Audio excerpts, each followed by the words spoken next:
Margaret. Margaret. Margaret. Margaret. Oh iya Kak, nanti Margaret. Kak. Iya nanti Kak. Terus Lagi kau ada ngapain pasien. kita naik? Iya Oh, ada tadi mau naik pasien. tapi pasien udah datang. Oh, ada pasien. Kalau kau di sini kau pasien kami.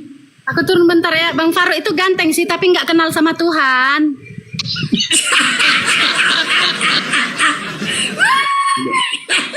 Udah, ada benar. Pengakuan kan? Pengakuan kan? Pengakuan. Pengakuan. Jadi khusus di Sumut lah ya, di Sumut. Nanti kalau ada pertemuan Sumut, jadi ada beberapa rekan itu belum pernah ketemu aku gitu loh. Jadi pertama kali ketemu sama Bang Farouk, Caindrong, panjang ini Bang, tarik napas dulu aku. Enggak, ini dari Nabi Daud, dari Nabi Daud. Siapa tadi namanya? Panjang nih Bang. Bentar ya. Bang Ridho Ilham. Caindrong, diberkatilah orang tuamu Bang Ridho, diberkatilah opungmu, diberkatilah buyutmu, diberkatilah nenek moyangmu, diberkatilah nenek dari nenek moyangmu, diberkatilah moyang dari nenek-nenekmu, diberkatilah moyang dari nenek-nenekmu, nenekmu dari moyang-moyangnya, moyangnya dari nenek-neneknya, moyangnya dari nenek-neneknya lagi, neneknya dari moyang.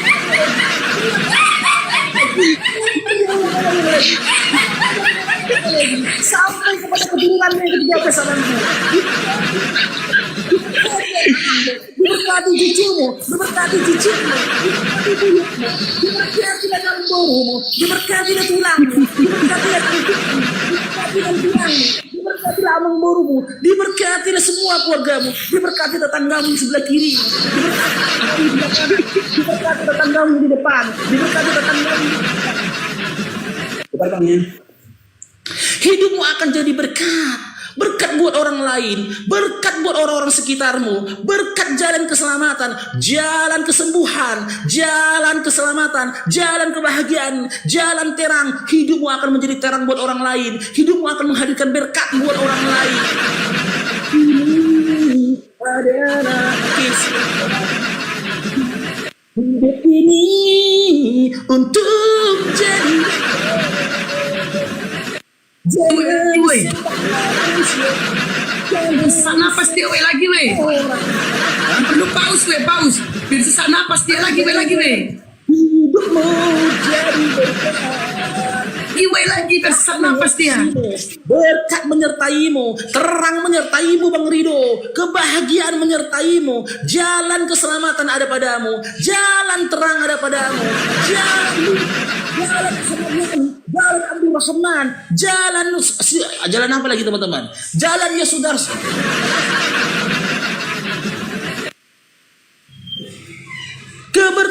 Berkat menyertai. Bentar Bang, datang komandanku.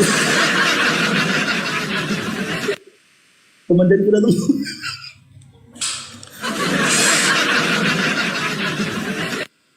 Ya, siap. Beres, Pak.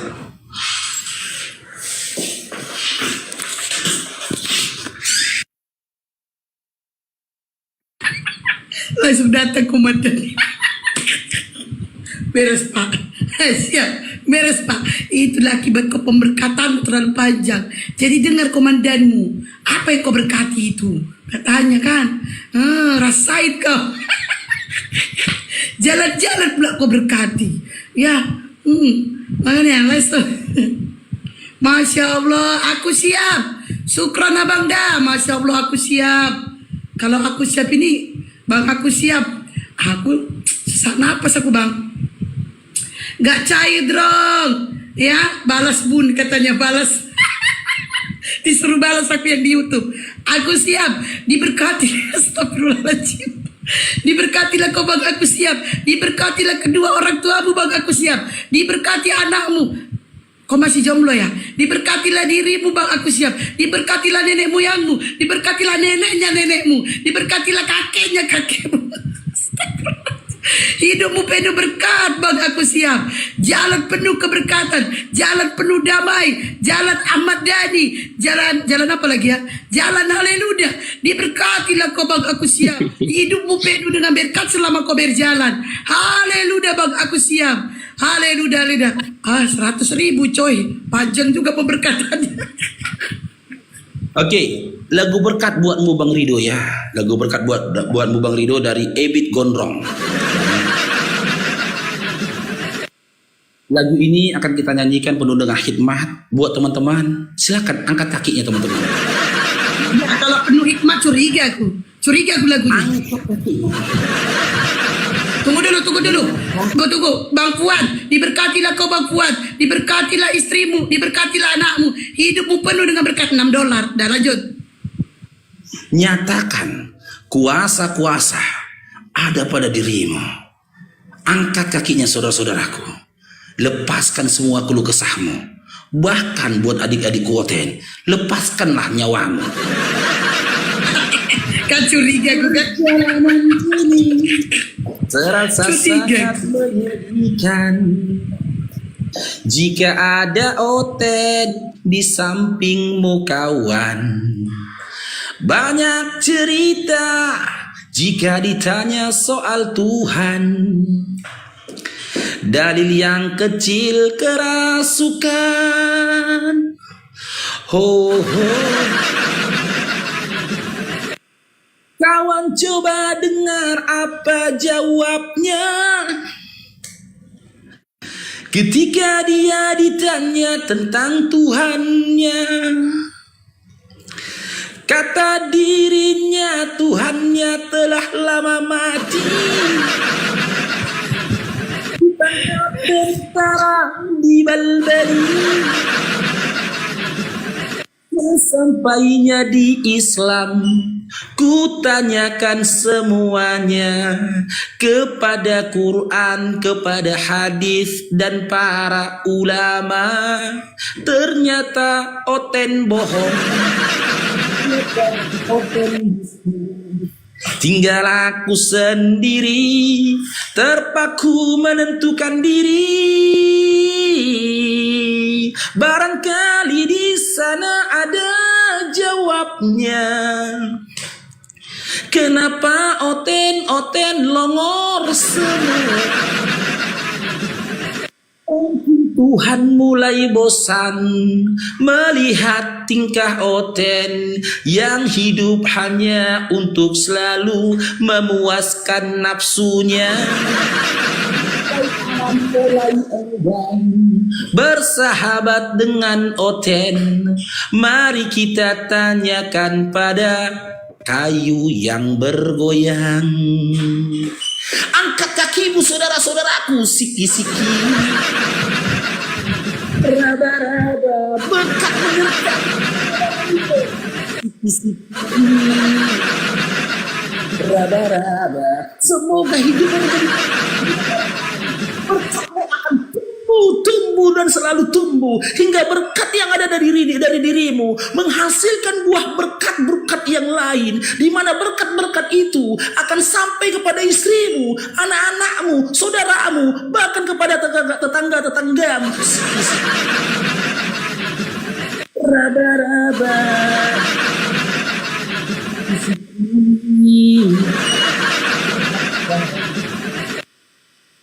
Kawan coba dengar apa jawabnya ketika dia ditanya soal Tuhannya. Kata dirinya Tuhannya telah lama mati,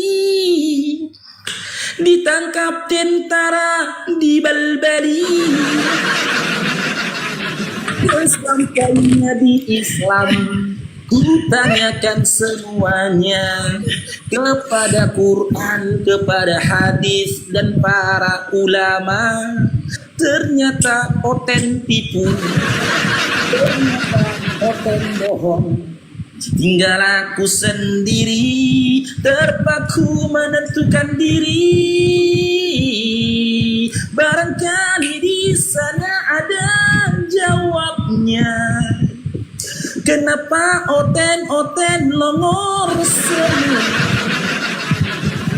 Mungkin Tuhan mulai bosan melihat tingkah oten yang hidup hanya untuk selalu memuaskan nafsunya. Bersahabat dengan oten, mari kita tanyakan pada silang yang bergoyang. Angkat kakimu saudara-saudaraku, angkat kakimu, angkat celanamu, buka bajumu. Buktikan bahwasanya kamu saudara-saudaraku bahagian dari saudara-saudaranya si gondrong. Angkat kakimu saudara-saudaraku, raba-raba. Siki berkat menyertaimu Bang Rido, berkat menyertai istrimu, berkat hidupmu akan menjadi terang buat orang lain, di mana terang itu bisa menghadirkan terang-terang buat orang lain meskipun kau belum membayar iuran PLN-mu Bang Rido. Raba-raba, jangan diraba. Dia aku sebenarnya ya temannya. Coba kita klik ya ini Pak. Oi. Nggak izin. Kalau lewat 5 kali kayak gitu nggak diskusi-diskusi lah kita. Ya nih, aku gara-gara udah ketangkap bahasa Palang ini tuh, komandanku dari pihak kepolisian tak peduli aku di sini aku gitu. Itu. Nah rasain kok Bang Faro. Itu dia. Oh. Tetap aku nyanyi, aku nggak peduli. Udah ketangkap bahasa dari awal Bang. Gimana? Coba kita kaji nih teman-teman ya, kita kaji teman-teman.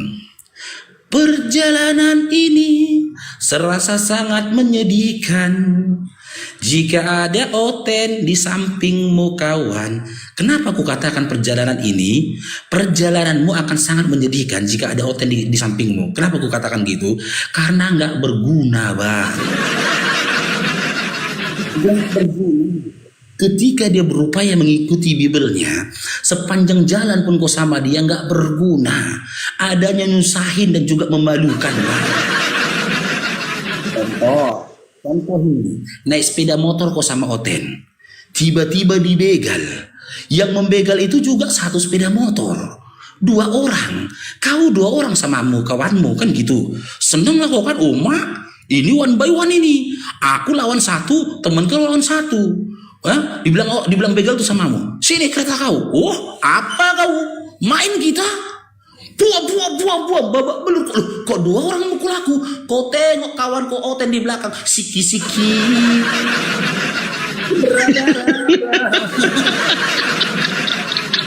Kau dipukuli, Bang. Dia cuma gini, Bang. Siki-siki. Raba-raba, kata dia. Karena memang dia diajarkan begitu. Kasihilah musuhmu, Matius 5:44. Kasihilah musuhmu dan berdoalah bagi orang menganiaya kamu. Dia berdoa Bang, kau dipukuli. Baru aku baca dulu. Lae harus give apa biar doanya panjang. Paus Bang. Sampai paus Bang. Paus Bang. Dari keturunan Nabi Adam paus. Dipukulin kita Bang, diambil sepeda motor kita. Temen kau nyanyi-nyanyi dia, berdoa dia, karena memang begitu kan. Siaplah kau dipukuli. Kenapa kok kan diambil keretamu, dibegal. Kau bilang sama dia kan, kenapa kau biarkan aku dipukuli? Kenapa kau nggak melawan? Kenapa kau nggak membantu aku? Bro, kami ajaran kasih. Matius 5:39. Janganlah melawan orang yang berbuat jahat kepadamu, melainkan jika ditampar pipi kananmu, berikan pipi kirimu. Betul kayak gitu isi bibelmu? Iya. Ya Allah, nyesal kali aku berkawan sama kau tungki. Apa gak gitu kan? Tanda apa kau nama dia? Itu kalau kalian dalam bahaya. Belum lagi kalau dalam kondisi jalan ini teman-teman. Ini saya yang pernah merasakan. Aku pernah merasakan teman-teman. Pernah kami satu mobil sama temanku oten. Ya kan, ada 1 orang oten. Ini temanku 1 orang ini oten. Sisanya kami muslim. Ku bilang sama temanku yang muslim, kalian tengoklah.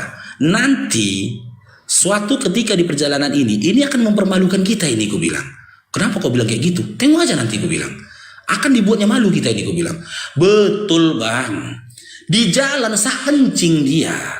Jadi ku bilang lah, nanti di pom bensin. Ku tanya sama kawanku yang bawa mobil kan, berapa lama lagi pom bensin? Ini 5 menit lagi sampai pom bensin. Iya, nanti di pom bensin kau kencing. Kan ada toilet di situ. Udah nggak tahan lagi aku. Nanti di pom bensin di mana kamu kencing? Udah di pinggir jalan itu udah aku kencing. Datanglah kawan, jangan nah, malu lah tengok orang kencing kau di situ. Tanda aja kau, kata dia. Nanti aja dikit lagi di pom bensin. Udah kau nggak kencing jangan aku ini, kencing jangan aku ini. Datanglah kawan yang punya mobil. Udah minggir aja. Kencingnya pula nanti mobilku, kata dia. Turun dia bang, kencing dia bang di samping, di pinggir jalan di bawah pohon kencing. Inilah kami pegang kepala kami. Ku bilang sama kawanku yang 2 lagi kan, udah dipermalukannya kita kan. Enggak dimalu kau dipetandai orang plat mobil kau ini, ku bilang. Udah tua dia, aku bilang, kencing dari pinggir jalan. Tengok itu. Betul kau bilang Faruk, ya kata dia. Iya, aku bilang, ini masih dalam hal kencing ya. Tengok nanti, aku bilang. Akan dipermalukan kau kedua kalinya, aku bilang. Dipermalukan kita kedua kalinya. Apalagi itu, kami kan mau ketemu orang ini bang. Ya kan, kami mau ketemu orang ini di kota. Ya kan, ada yang kami bicarakan gitu sama kawanku kan gitu. Makan bang di meja besar, di meja panjang makan. Satu temanku ini oten, memang betul nggak ada aturannya bang. Kalau sunnah dari Nabi Muhammad SAW, kalau kita makan, ambillah dari yang terdekatmu kan gitu. Adabnya keren kali itu, tujuannya apa? Supaya tanganmu itu jangan melintang-melintang di muka orang gini. Lagi makan, kan gak ada adabnya gitu kan. Gak enak ditengok kan. Temanku ini bang, terbang tangannya gitu.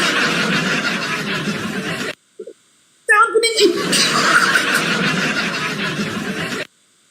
Udah gue bilang kok kan 2 kali kan. Kita kan gitu bang, enak pun kita tengok kalau panjang mejanya kan ke sana kan. Gak mungkin tangan kita tuh gini tuh gak mungkin. Bukan begitu adab yang diajarkan Nabi gitu loh. Jadi teman kawanku ini bisnis dia. Ngobrol lah dia kan sama kawannya kan. Ada hadapan gini kan. Oh iya bro, siapa? Iya bro, iya. Tamu kami ini bang, bukan tamuku sebenarnya. Tamunya temanku ini risih dia jadinya. Jadi kalau aku cocoknya obat itu nyung lewat.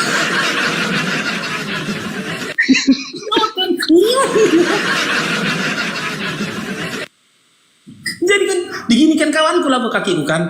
Kutek lah digini, senyum aja aku gini. Itu kamar mandi kan. Emang gak ada otak siapa itu ya. Malu kan aku kayak gitu loh. Kan udah aku bilang, kau akan dipermalukan sama dia. Dia gak ada aturan dalam hidupnya. Mana tahu dia adab. Ku bilang, kalau kita Islam kan diajarkan, ku bilang. Gak mungkin, aku suka daging, ku bilang. Apalagi kari kambing. Tapi gak mungkin ku ambil, karena kari itu di tengah. Tepat di depan temenmu, ku bilang. Gak ku makan. Ya udah aku cuma makan pergedel saja, ku bilang. Setidaknya minta tolong kan. Tolong ambilkan kawan gitu. Kadang gini loh itu, kita sesuaikan kondisinya. Kalau teman kita ini kan lagi ngobrol bisnis dia, jangan kita patahkan. Udah kenyang juga makan apa di depan mata ini. Kalaupun nanti kepengen, selesai tamunya pulang, request sama kawan, bro, aku kepengen makan kare, kan gitu kan? Kalau memang kita yakin dia itu soulmate sama kita gitu loh. Tapi kalaupun tidak, enggak, kita ditraktir. Ketika umat Islam itu ditraktir, ya, kita akan pilih makanan yang paling murah. Tahu diri ya. Tahu diri kita yang paling murah. Kawanku ini bang, di pulanglah kami antar dia kan. Aku bilang, jadi bilang kawanku yang punya mobil kan, besok nggak usah dibawa lagi si Tungki ini kan. Balik kali aku dibikin. Aku bilang tadi sama kau, aku bilang, iya dia juga dibilangnya lah sama aku kan. Bro, kok tahu bro, kata dia. Kau perlu kujelaskan lagi, aku bilang. Iya, kok tahu? Bisa tahu kok apa yang akan terjadi, kata dia. Bukan aku ngeramal. Jadi, aku kan 27 tahun di sana. Oh iya, kata dia. Kok kan mantan oten kau, kata. Makanya aku tahu. Makanya di lirik itu teman-teman, di lirik itu kan ku bilang, sesampainya di Islam, ku tanyakan semuanya kepada Quran, kepada hadis dan para ulama, itu mengkaji ilmu. Kalau kita tidak mengkaji ilmu, kita nggak tahu kebohongan. Itu ku rasakan itu. Setelah ku baca Quran, ku baca kitab hadis, ku tanya sama teman-teman, sama ulama, baru ku sadar ternyata Oten bohong. Lalu di lirik berikutnya kan, tinggal aku sendiri, terpaku menentukan diri. Menentukan diri itu begini, ku tinggalkan ini, ya, kesesatan ini, atau aku menjemput hidayah dengan aku menjadi seorang muslim, yaitu aku bersyahadat. Baru kita bertanya kan, barangkali di sana ada jawabnya. Kenapa Oten-Oten nongol semua? Mungkin Tuhan mulai bosan melihat tingkah mereka yang hidup selalu hanya untuk memuaskan nafsunya. Kan memuaskan nafsunya dia. Kepingin kali dia makan rendang di meja ucana itu, di meja jauh dari dia itu. Gak bisa ditahannya nafsunya. Dijambutkannya, diambilkannya rendang itu, taruhnya ke piringnya, diambilkannya sana gini-gini tangannya, itu nafsunya. Kalau kita tidak, ketika makan pun kita berupaya mengekang hawa nafsu kita. Jika keinginan ini nabrak sama adab dan juga akidah. Kan begitu kan? Keinginan ini nabrak sama adab dan akidah. Contoh kecil aja nih teman-teman. Bagi teman-teman yang mengikuti majelis taklim kan. Kalau kita makan sama guru, udah dihidangkan ini makanan, kita nggak berani makan. Diam kita. Tunggu siapa? Tunggu guruku makan, baru aku makan. Gak berani kita mendahului guru. Gitu loh. Guru dulu makan. Biar dinikmatinya dulu makanan itu. Udah baru kita makan. Kalau mereka bang, mana mau mereka nunggu panditanya makan dulu. Dijemput. Habis makanan itu takut ya. Dijemput ya Bang Puruk ya, masuk plastik ya.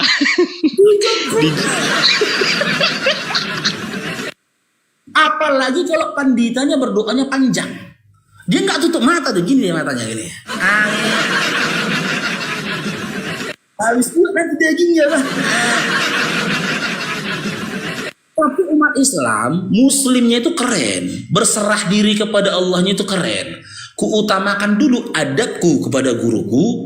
Kalaulah memang Allah tetapkan makanan itu atasku, maka makanan itu akan datang ke mulutku. Tak perlu aku tergesa-gesa dengan aku mendabrak. Gitu loh, apa adab di dalam Islam. Santai kita. Terus kalau ada lagi mau tambah ini, misal ada makanan di situ, mau tambah misalkan, kita tawarkan guru dulu kan. Ustadz, mau tambah Ustadz? Oh, bolehlah kata dia. Kita tambah. Andaikan pun sisanya 1 butir nasi, karena sisanya sudah dimakan sama tuan guru kita, makanlah yang sebutir sisa ini tadi. Karena dijaminnya itulah keberkahan tadi. Karena apa? Kau dapatkan 1 butir nasi itu tadi atas keridoan dari gurumu. Tidak gurumu. Kalau mereka bang makan panditanya di depannya, dia tambah panditanya belum tambah bang. Dia tambah ini panditanya belum tambah, udah mau habis nasinya, hidangan itu udah mau habis. Elok pula dia ngomong, tambah Pak Pandita, tambah. Kalau mau ditambah kan udah habis. Tahu nggak lebih parahnya di mana? Tahu nggak? Lebih parahnya kalau pesta. Udah dapat dia jatah daging, dimintanya lagi pakai plastik. Woi, mamaku sering itu. Belum dapat katanya. Itu lebih parah itu kalau pesta. KST. Pokoknya setiap pesta kejadian itu. Nah itu. Udah Mamaku dapat sering Bang dia, Faruk. dimintanya lagi. Dijemputnya Bang Faruk, dijemputnya taruh plastik masukin gitu. Kau ngalamin nggak itu? Kau ngalamin nggak Bapak? Aku ngalamin itu. Ngalamin waktu masih Oten. Ngalamin. Jadi itulah teman-teman ya, mulianya Islam ini, ya mulianya ketika kau menjadi manusia ketika kau beriman dan Islam. Ada tuntunan hidup atas dirimu, dimana jika kau amalkan itu indah kau kelihatannya, ya kan, indah kita kelihatannya.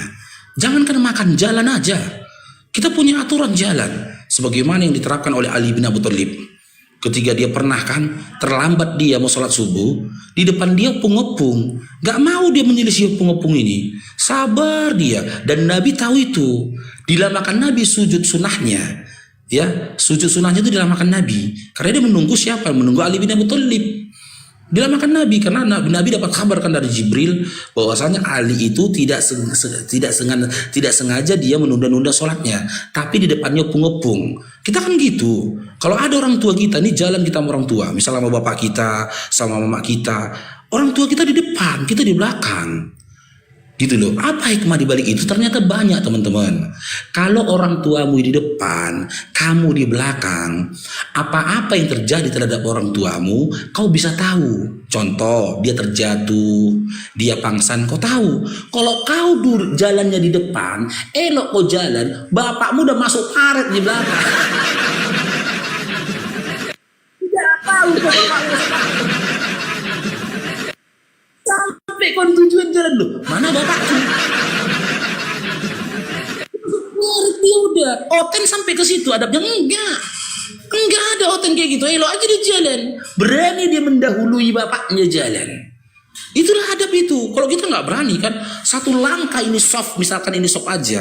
Ini aku misalkan, ini bapakku. Kalau aku bawa bapakku, satu langkah aku mendahului soft bapakku, aku nggak berani. Aku tetap di belakang dia. Ya orang memandang seperti pengawal, tapi sebenarnya ada, gitu loh. Aku di belakang dia. Jadi kalaupun orang ini andaikan ini kan, orang itu mau merendahkan orang tua kita, dia nengok di belakangnya. Oh ma, andaikan anaknya jenderal, misalkan di jenderal anaknya bang, berdiri anaknya di belakang, mau macam-macam sama orang tua yang sudah tua ini, yang sudah bungkuk ini, tengoknya di belakang, gagah anak jenderal. Oh ma, anaknya jenderal, gawat nih. Kalau kau di depan, bapakmu di belakang, orang tuamu di belakang, nanti orang tua kau nggak dipandang. Kau dimuliakan, orang tua kau dihinakan, bisa jadi. Karena dianggap mungkin orang lain ini yang di belakangmu ini. Dianggapnya begitu. Itu luar biasanya Islam mengatur pola hidupnya umat Islam, mengatur pola hidupnya manusia itu sendiri.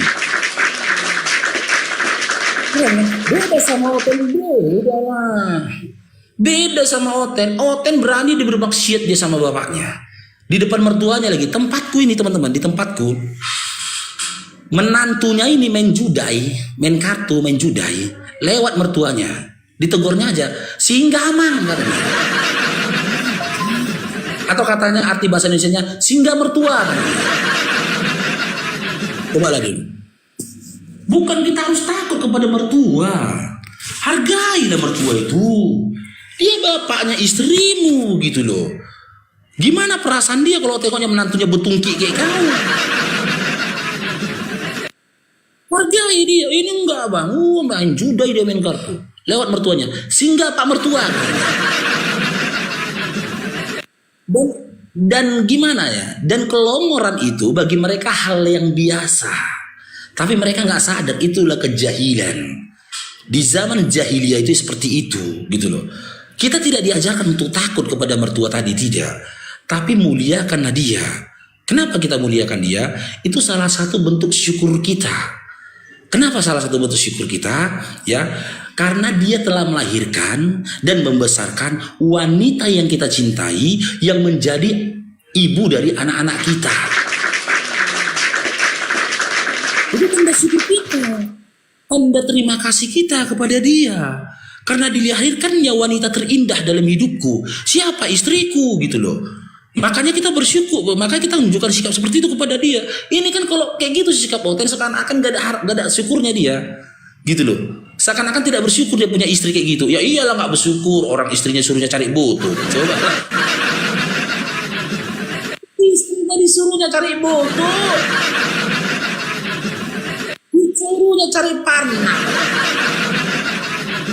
Nggak berupaya dia memuliakan istrinya. Kalau sama istrinya, pelit-pelit. Nggak bisa diragukan lagi. Sama kawannya royal. Oten tuh. Kalau sama bininya pelit. Dijatahnya istrinya. Sehari sama kau 30.000 ya, 30.000. Bapakku kali Bang Faruk. Di kedai tua kayak gitu dia. Di kedai tua dia habiskan dia uangnya. Giliran sama makku, seginilah samamu katanya. Bapakku. Maaf Pak ya kalau nonton ya. Nah, kalau kita kan keren, umat Islam tuh keren. Laki-laki Muslim kalau punya duit dia keren. Kenapa keren? Cair dong, diberkati lah pada dulu. Dia langsung ingat istrinya. Dia bilang sama istrinya, kau mau makan apa, Dik? Mau beli apa, Dik? Ada uang rupanya? Ada. Macam banyak kali uang awak, padahal 75.000 ya uang awak. 70.000 habis untuk menyenangkan hati dia. 70.000 sisa 5.000-nya sama kita. Kepuasan itu bukan ketika kita bisa membeli untuk kita, bukan. Kepuasan seorang laki-laki ketika dia mampu membahagiakan istrinya, puas dia. Padahal nggak nampak itu gitu loh. Ketika kita berkumpul sama kawan kita, kawan-kawan nengok, aku nggak punya jam tangan, kereta rusak-rusak misalkan, pakaian kumuh, buruk pakaian ditengok kawan, tapi kita bangga gitu loh. Bukan diri kita apain. Kepuasan kita bukan di situ ketika kita bisa beli baju mahal, celana mahal, sepatu mahal, enggak. Kepuasan